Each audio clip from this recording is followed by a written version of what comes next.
won't really publish a really good product unless they have like an awesome backend or high ticket behind it.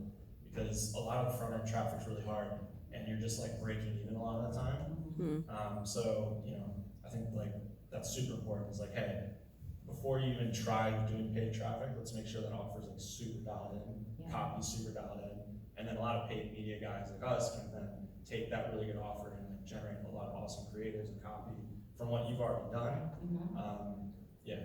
So you mentioned earlier, I believe it was you who said, you typically tell your clients to request from them at least 90 days, right? Before we start to actually see some, return or activity. How do you know though, how does the client know when you just aren't gonna be a good fit for them? And what are things that they should be looking for to say, okay, we may need to move in a different direction? I think so many businesses stay on board hoping that, okay, month 4, month 5, month 6, things will turn around. And there are some media agencies that will just continue to take, that retainer or whatever it is. How do you know when it's time to part ways? Yeah, so I think like in that 90-day period, you just be like really clear, like, hey, it's a new account, new pixel, we have to train it. We're gonna do all these different tests, funnels, different like lead gen kind of ideas to try to, one, train the pixel, but also get you a result, some kind of result that's like break even or something that's like, you're really happy with and we're getting growth. Within that 90 days, we'll be testing something every week, right? So like eventually we'll find something that is really sticking out. That's like, hey, let's double down on this.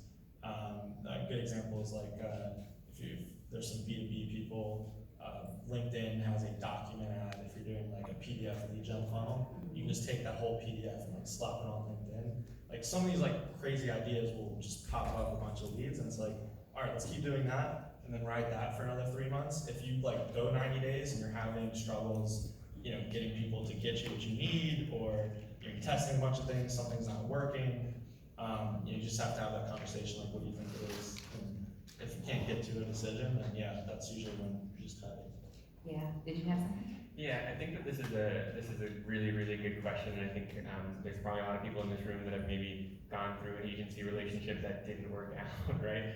And so I think like the big thing to look for is communication, also, and like attitude of the agency. I think that if you're getting on calls and it feels like your agency is extremely reactive, meaning like you're discovering problems on the client call, and they're not like coming to the client call like, hey guys, here's what we've seen and here's our proactive plan on how to fix that and here's our step-by-step on what we're gonna do.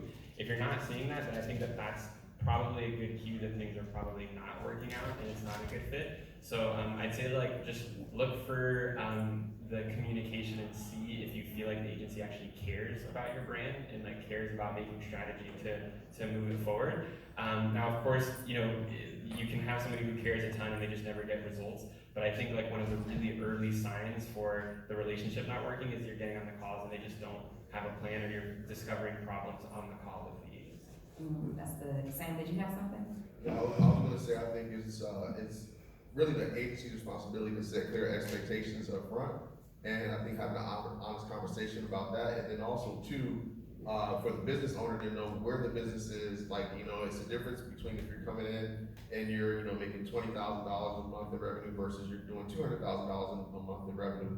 There's going to be different expectations in terms of growth, and so I think setting some goals and some clear KPIs to measure results and saying, okay, well, what can we expect in the first 90 days? What will be the determining factor to determine if this is working or if this is not working? And most of the time, if you already have data and that you're doing something, there's already a baseline already established. So it's like, okay, well, what are we going to do to basically go above and beyond that baseline? So like for us, if we're doing like a rev share agreement, and I know that, okay, we're at, $50,000 a month. Our goal over the next 90 days is to get you up to, $150,000, $200,000 a month. And then we're able to measure that. And if we're not able to hit those goals, it's like, okay, well, what are those issues?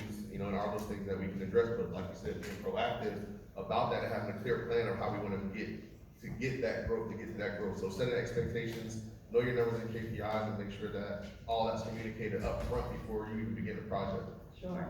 So how can your clients, and anyone can take this, how can your clients make your job easier? So I don't run ads, I talked about that, right? I focus on organic marketing because I have to, but all of my clients run ads. So, they come, you know, unprepared, they don't wanna, they believe that ads is gonna be the magic, right? And they don't have to do anything else. Once we start running ads, I don't need any more organic strategy, the ads should just do its job. What do you need to see from clients to maximize the efficiency of these ads? I could speak to that just because I got a lot of experience with this, where one of the services that we offer is kind of a lower tier from our done-for-you agency. We actually become their consultants in these highly regulated markets. And so we work with people who have fully built out teams already in place, or media buyers and ad creators, and we are a bolt-on service to that. And so one of the things that we need to do in these kind of spaces is be able to work with their media buyers, and they need to be able to adjust their strategies according to the type of ads that we're running. So if we're running like a biz offer, and they are used to running, you know, 60 new creatives a week and just constantly testing, but those ads aren't necessarily compliant. Well, they need to be able to work with us so we can get them compliant, adjust the messaging, adjust our approach, get our team at Meta to manually approve those, and then once we get in, focus on vertical scaling instead of horizontal scaling with more and more, because that can trigger a domino effect and get all the ads rejected, which can get the ad account rejected. So a lot of times we come up against like a seasoned media buyer that says, no, this is the way it's supposed to be done. This is the way that the gurus have taught me.